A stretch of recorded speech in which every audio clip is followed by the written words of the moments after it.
Syedaralun Menteri Komunikasi dan Informatika atau Menkominfo Johnny G. Plate membantah isu yang menyebut dirinya mundur dari Kabinet Indonesia Maju.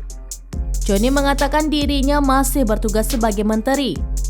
Johnny menegaskan perombakan kabinet adalah kewenangan presiden. Reshuffle merupakan hak prerogatif presiden sesuai dengan konstitusi Indonesia. Johnny pun percaya bahwa setiap partai politik di Indonesia memahami akan hak prerogatif yang dimiliki presiden itu. Maka itu ia meminta partai politik memaklumi dan menjaga hak konstitusional presiden tersebut. Sebelumnya beredar kabar Johnny G. Plate mundur dari jabatan Menkominfo. Ia dikabarkan mundur seiring menguatnya isu perombakan kabinet yang akan dilakukan presiden dalam waktu dekat.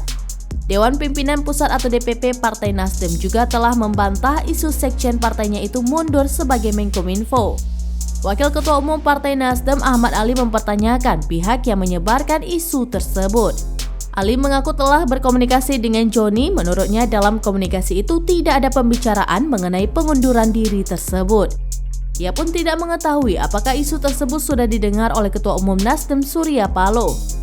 Tenaga ahli utama kantor staf presiden atau KSP Ali Mokhtar Ngabalin menyebut bahwa perombakan kabinet kemungkinan akan dilakukan bulan ini.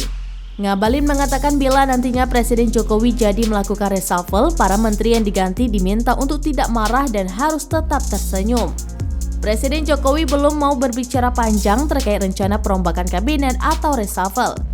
Ia sebelumnya hanya meminta awak media menunggu kabar perombakan kabinet tersebut.